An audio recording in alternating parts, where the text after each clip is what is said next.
Every year in the United States, there's over 60,000 wildfires. And what's even crazier is that over 80% of those are man-made. So think about that for a minute. That means there's over 48,000 wildfires started in the United States every year due to human negligence. Now, I'm not talking about intentional arsons. I'm talking about accidental fires started through neglect, ignorance, or just accidents. While I'm filming this, as of today, here in Washington State, and just Washington State, there's over 40,000 acres of land that have been impacted due to wildfires. Out of those 40,000, there are 8 major forest fires that are happening around the state.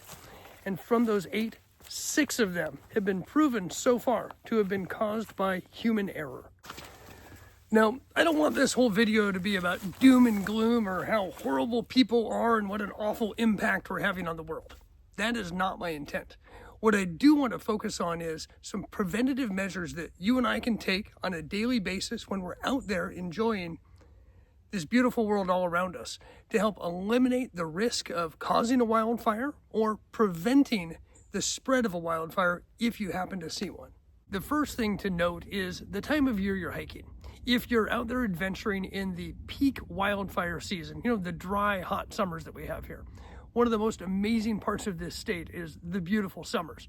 But that also puts you at the highest risk for fire. So do a little bit of research before you head out on your backpacking or hiking adventure and understand what the fire danger is in the area you're hiking. For example, where I'm at today, the fire danger is listed as high, and there is a ban in this national forest on any open flames. That means no campfires, no cooking fires, and no pleasure fires. The only form of cooking that can be done safely is with a compressed gas stove with an on and off switch. You can't use any alcohol-based stoves or solid fuel stoves, and certainly no twig burners or campfires. Understanding that before you head out on your hike or your camping adventure is going to help you plan appropriately and bring the right safety equipment so that you can have a pleasurable time and not put yourself at undue risk. If you're camping in a state park or a national park and there's a designated fire pit in your campsite, you still want to check with the local park rangers and make sure that a campfire is acceptable. There will be certain times of year, depending on the fire danger, where they don't even allow you to put a campfire in that designated fire pit. If it is allowed, I would highly recommend you keep your fire small and keep it contained. You don't need a big roaring fire with a risk of sending sparks everywhere.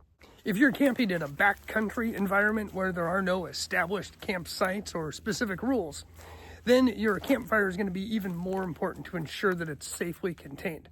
Make sure you clear the space where you're going to have your fire at least 10 feet in a full diameter around your fire pit. Pile up some rocks to make a nice, safe fire zone, which is going to help reduce the risk of sparks or debris flying out of your fire during crackling logs. Again, keep that fire small and never leave it unattended. Just this last weekend, I was out hiking in an area that had a designated fire pit. There is a ban, again, of campfires, but I came across where there was a campfire made from the previous day, and it was still hot. There was no sign of the inhabitants. People had already gone home or finished on with their hike, but their fire pit still had hot coals in the fire. They didn't bother dousing or extinguishing. They didn't spread the coals out. And that is a huge, huge danger. If you are, again, having a campfire and it's allowed, please do it responsibly.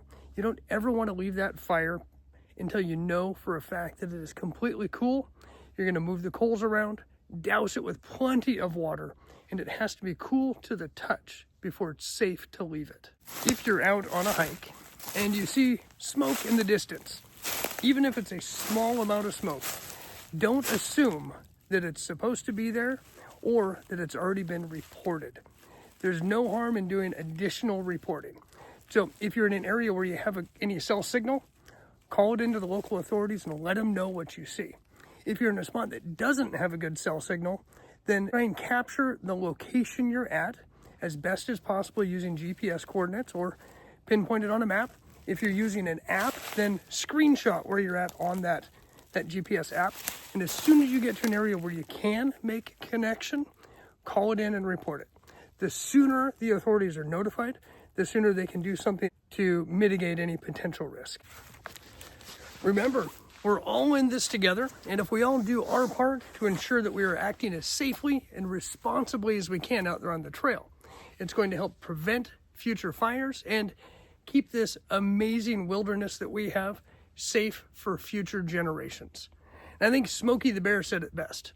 Only you can prevent forest fires. So until next time, folks, happy hiking. I hope to see you out there on the trail soon. Let's go for a walk.